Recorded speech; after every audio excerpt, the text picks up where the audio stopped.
All right, Shalom. First and foremost, giving all praise, glory, and honor that's due to Yahweh, Ba'ashem, Yahweh Shai, Ba'ashem, Rachah, Kodash. Double honors to the elders and apostles of Millstone to rule well. Peace and blessing to the 144,000, the hopeful elect, Shalom, Barakatum. And I'm in the middle of doing a lesson, man. This is a wildfire just broke out here. I don't know if they coordinated this. This is not on the topic that I want to speak about, but you brothers can see, you know, at this particular, my place of business, that just a big flume of smoke, man. Just almost looked like a DEW. Okay, if you know what that means. You know, it just came through here, and the fire department's out here. You know, but anyway, the topic that I want to speak on today, it's really about having the attitude of solitude. Okay, now the scriptures speak about this in multiple different ways, but the thing that I want to stress and that I want to make the point of is that you have to save yourself, man. You have to be self-sufficient as a man and realize that solitude is a requirement, okay? In some way, shape, or form, you know, your walk and the things that happen to you, it's gonna boil down to you, okay? It's gonna boil down to your actions, and nobody can save you. This is the concept, and it's really, I want to stress Stoicism, all right? I'll go and get the definition of the word Stoicism real quick. I got to get back onto the book of Marcus Aurelius' book called Meditations, because he was a Jake emperor back in the Pax Romana period, okay? This is before, if you saw the movie Gladiator 2, they reference Marcus Aurelius a lot because he was 2 emperors before that whole storyline started. And he was a very renowned, probably known as one of the best Caesars to rule. Okay, and he had a mindset of Stoicism, and he wrote about it. Okay, but let's listen to what it says. Stoicism is a philosophy that emphasizes self-control, ethics, and living well. All right, self-control, living and ethics, and living well. Okay, that's a requirement of us, man, of men of the Lord. You have to be a soldier in this thing. Now, I saw the elder Ariel out there in Dallas did a video about, you know, we're not here to be fathers of the year and husbands of the year, okay? Because that's true, because we're on a mission. Yahweh Shai has us on a mission. They're dogs of war, okay? And soldiers have to just muster through things, man. There might be a man you know right next to you gets clipped. You got to have the emotional wherewithal to be able to pick yourself back up and keep moving. You did a lesson about playing injured as well. That's a requirement of a soldier, okay? The individual, the quality of the individual cannot wane based on the quality of another individual. Now, we're building a larger temple, you know, this matters a lot, okay? Because if you got one stone more quality than the other stone, then that's going to put more weight and disproportionately on other things. So every stone has to bear its own weight, has to be able to bear the weight above it. It has to have a consistent uniformity about it, man. That's what Stoicism gives you, okay? It's not about being aggressive. You got to be the alpha, ultra alpha. Oftentimes, Stoicism and dominance is quiet, it's calm, it's just present. It's a rock, okay? That's how you would characterize it. But some of the core tenets of it, it says self-control, develop self-control to overcome destructive emotions, okay? It says clear thinking, become an unbiased thinker to understand the universal reason. So you got to ask why behind things. Don't just be a surface level nigga. This is what Jake used to get caught up in the 90s. Jake was good with all of these words. A nigga like Polite will show up. You know, he's connecting words together. You know, a nigga said Israel is Isis, Ra, and El. You see, and then because those were the gods that they worship, and so that's how they got Israel. And you looking at the word like, oh, okay, that ISIS is, I get it, I see what he's saying, you know. And then before you know it, you're down a dark path of ignorance, man. Okay, you don't do any critical thinking. You don't evaluate. Okay, well, that's what it means in English. Well, that's not the Hebrew way of saying it. You know, a thinker was gonna think past the first surface level, and you don't get caught by smooth words. All right, you don't get caught up and swayed by soft sayings and sweet things and things that make you feel good all the time. Okay. So it says ethics. It says accepting others as equal, regardless of social status. All right, and that goes into respect of persons. Okay, that goes into seeing every man his value, no matter what his rank is. Okay, this is not. I'm not applying this to heathen and all this other stuff. That's a whole different topic. Okay, but among the body, okay, there's a general baseline level of respect. Okay, now you elders get double honors, yes, but the respect thing is there, man. Okay, I respect Apostle Tahar the most because of the work he's doing, not because of the rank that he's in. I respect the most respect I have for the apostles is because of the actual work that's the baseline of it. And every brother, no matter what rank you are, can do that. Okay, it had nothing to do with rank. All right. It says dealing with the world is as it is, rather than imagining an ideal society, which is what women do. They think about what things should be or what it could do. You know, you got to deal with reality, man. Be grounded in this thing. Anyway, I'm getting to some precepts. Bear with me. It says dealing with the self-improvement. Pursue self-improvement through virtues like wisdom and justice. All right. So we know the anchor of our beliefs are the scriptures. Okay. So let's get some scriptures. Okay. What do the Bible say?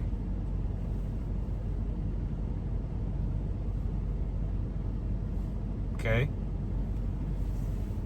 Philippians chapter 2.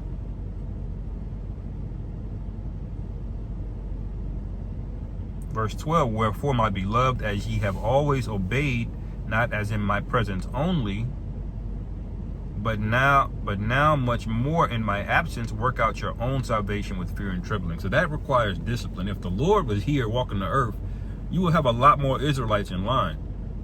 Okay? But can you do it when he's gone, when he's away? Okay? How you know you have the best kid is look at their behavior when you're not there, when you're not at home.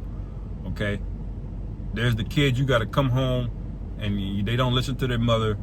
Okay, and every day the father got to get home and whoop his ass.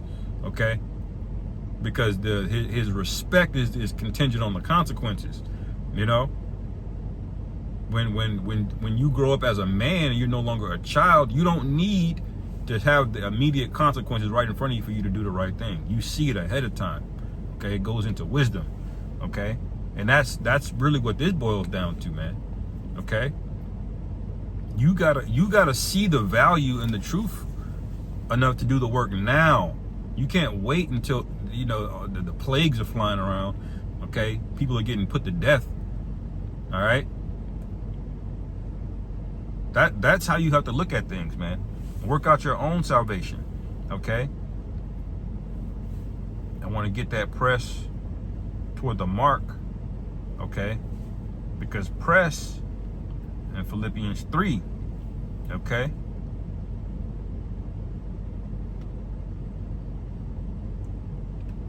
let's see.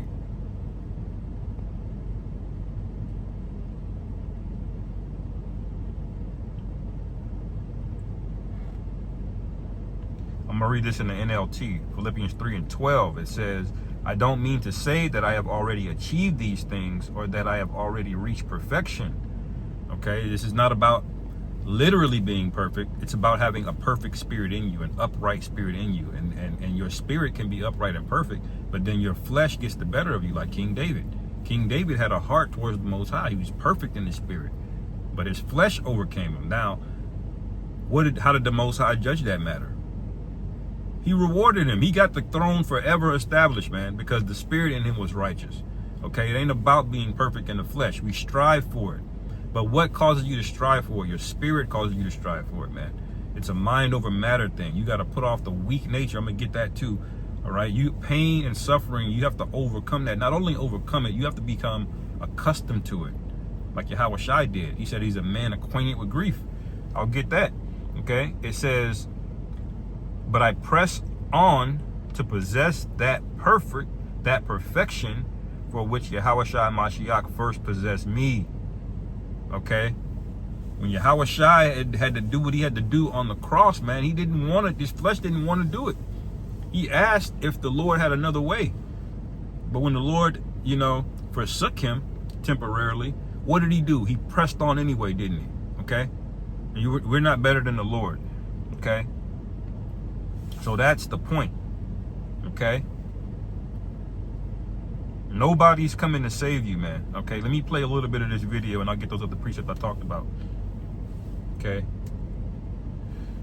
You can't admit that you're in pain because that makes you weak. You can't admit that you're sad because that makes you weak. And if that was it, Keenan, that would be bad enough. But we won't admit we're happy. Wow. Because we might look goofy. We can't admit we're excited because we gotta act like we've been there before. Tiger Woods, a young Tiger Woods, thinks he's gonna win. You'll learn. I'm just kidding you. I'm sorry I had to say that. He wasn't just kidding. What he was doing was displaying his jealousy. He was actively trying to sabotage this young man's aspirations. And that video pissed me off. I just saw that video a couple months ago for the first time. This Edomite is questioning Tiger Woods. They know Tiger Woods is hot boy. Late 90s, and that Edomite, they ain't never had a nigga be that well because the golf is more closed. There are certain sports that are more closed off to Jakes, like hockey and golf. Okay, they let you have basketball and football. They call those the nigga sports, and ironically, they make the most money. Okay, but golf. This was back when they didn't have no Jakes, and they saw him. They couldn't take it. You could tell he was pissed off. You can't just settle for second. Second's good enough. Third. Tiger's like, no, I want number one. But other men are gonna try you, man. That's not an excuse to not press. Okay. Can't admit we're in love because it means somebody has control over us. So you're stuck in this stoic reality of manhood that actually reduces my humanity. A real man will have some kind of self-worth. Like, a real man will never... See, Stoicism doesn't reduce your humanity. Okay? Stoicism, well, actually, I'll take that back. It does because it's supposed to. Your humanity alludes to your flesh. Your flesh has to be reduced. If you don't control your flesh, if your spirit is not dictating where you go, you're going to be giving in to any kind of pleasure that comes your way. You're not going to be able to say no to things. Okay, you're going to know it's midnight and I want a Snicker bar. And you ain't going to be able to say no. This is what happens when you don't practice discipline. You have to reduce your humanity. See, society makes it seem like, oh, you're dehuman. Yes, humanity is wicked. Okay, why do you think the Lord is going to give us new bodies? Okay, because these bodies ain't it, man. Okay, why do you think the Lord came down in one of these bodies? That had to make him the perfect sacrifice. And you read the book of Hebrews, that makes him the perfect sacrifice because he came down in such a low, bullshit form to make a point, to prove that the spirit in you, okay, is the chief thing. That's why King David was forgiven and not Eleazar for being a pegger. Okay. Number one is that those are two different egregious acts, man. That is wild. We never letting that go. Okay. But the spirit in you is the reason that will cause you to be forgiven or not, man. Okay. And that goes into Stoicism. Okay. Stoicism is a way to manage your flesh to give way to your spirit, your mind. Okay. Tolerate respect.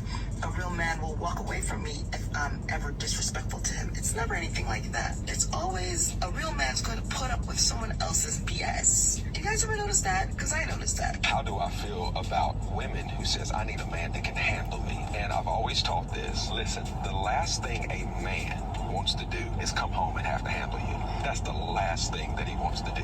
Yeah, that makes the point. That's just enough of that. But you get the point. Stoicism has to be one of the features of this walk, man. You're gonna get tried. You're gonna have bad days. Okay, your flesh is gonna get the better of you. But what allows you to overcome that is a mindset, man. Okay. All right. What did I say I was gonna get earlier?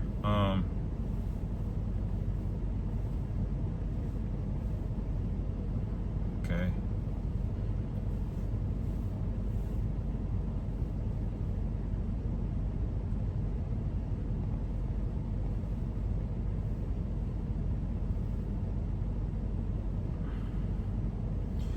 Isaiah 53:3. Okay. I started verse 1. Who hath believed our report? And to whom is the arm of the Lord Yahweh revealed? All right, that be the elect, the prophets. Okay. It says, for he shall grow up before him as a tender plant, and as a root out of a dry ground. He hath no form nor comeliness, and we shall see him. There is no beauty that we should desire him. Okay, so the Stoic man isn't a pretty boy. Okay, if he's got nice things, it's a result of discipline. Okay, the deferred gratification, delayed gratification. Okay, and where he wanted to put on every now and then. But you can't just, Jake in the hood, he'll spend his whole paycheck on some J's every week. And he'll have all of the J's, but he ain't got no money saved. You know, that's not Stoicism. Okay, you're supposed to wait, man. Okay, and that's the spirit that we're in. We're waiting. There's a much bigger reward than anything you can fathom in this current world. Okay, that's coming. All right. Verse 3, he is despised and rejected of men, a man of sorrows and acquainted with grief. Okay, and you got to be okay with that, man. You can't be afraid to be the bad guy. Okay, you can't be afraid to have a negative encounter or interaction with people. You're non-confrontational on matters that really need attention. Okay, now you should be avoiding conflicts with people and heathen as your baseline for the most part. But when you see something wrong, like you find out somebody in the camp is pegging, well, you ain't supposed to sit on that, man. Okay, you're supposed to have the difficult conversation. You got to have a difficult conversation. Scripture say don't suffer sin on your neighbor. I don't care how tough it is. You need to have that conversation, man. Don't be a hoe. Okay, be a bad guy every now and then, man. Okay. But if the spirit is in you is upright and you're doing it for the right reasons, the Lord is gonna take care of you. Okay, so we got to be acquainted with these things, man. Acquainted with grief, acquainted with people not liking us. You know, we have a much bigger burden than the rest of the world, and that's for a reason, because the Lord is getting ready to lift every single burden, even burdens we don't even realize we having right now. You know. Like if a brother right now is in his 30s and he could feel like he's 21 again, he would feel things that he forgot. You don't even realize like how what it felt like, because you've just been in this downtrodden state for so long. You're like, damn, I forgot what it was like to be able to, you know, run and do all of these different things again. You know, the Lord is going to relieve us of all of that, man. Okay, and so. We have to take the load, okay? So that's a requirement. Be a man of sorrows, acquainted with grief, and that's a part of it, man. Learn how to suffer, okay? If you don't learn how to suffer, all right, then you're gonna wither away, okay? And the scriptures speak about the manner of what a manner of a man is made out of. All right, let me go to that. I believe that 1 Corinthians 3.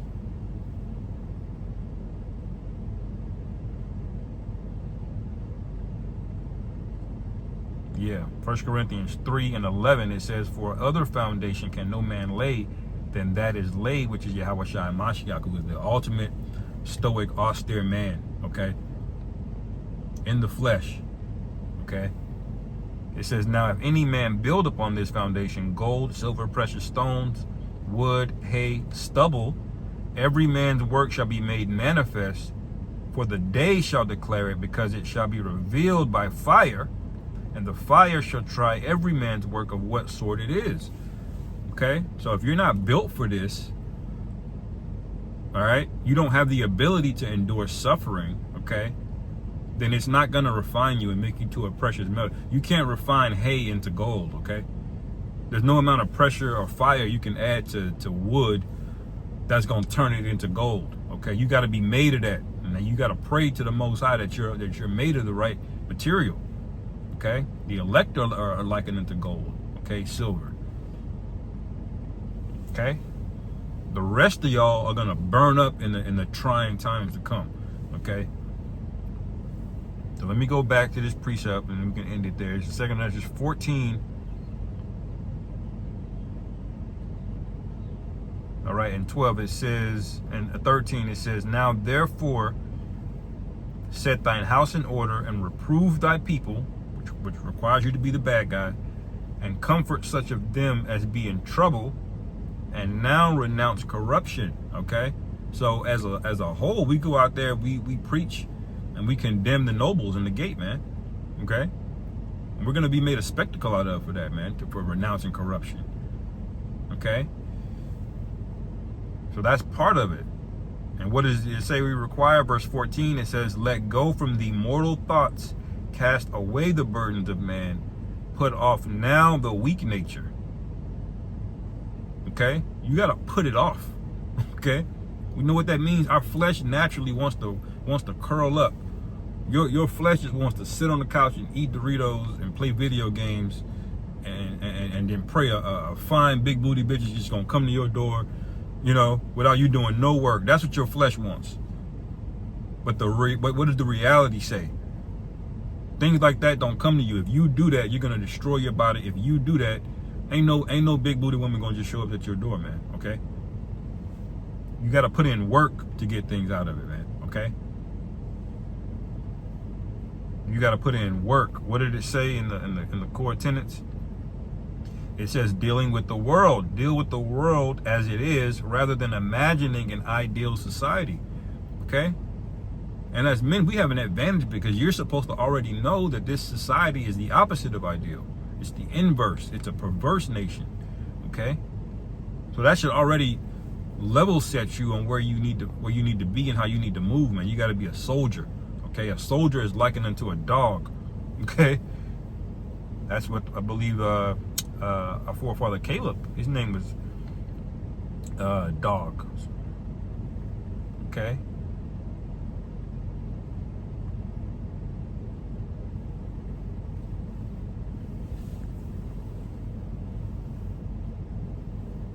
See if I can find it.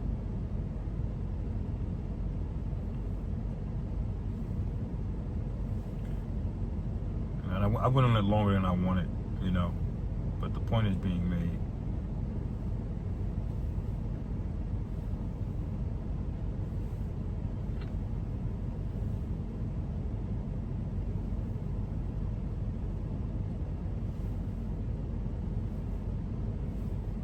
God damn. Come on now.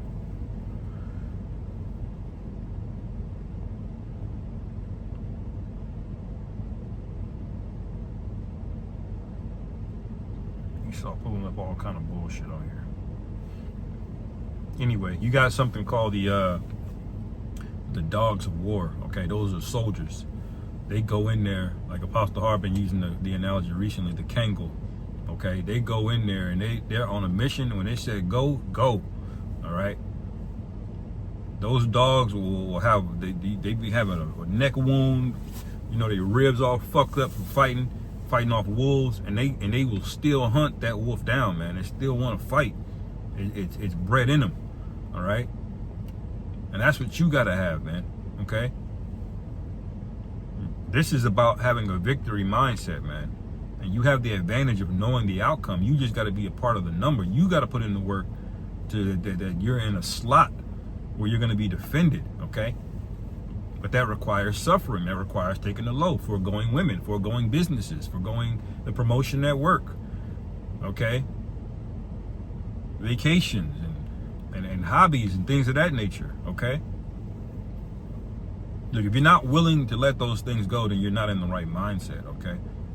And we're here to arm you with all of the tools that you could possibly need to overcome, you know, through the Spirit, through the Scriptures, okay? Anyway, I'll end it there, man. Lord willing, this is edifying. On to the next. Shalom.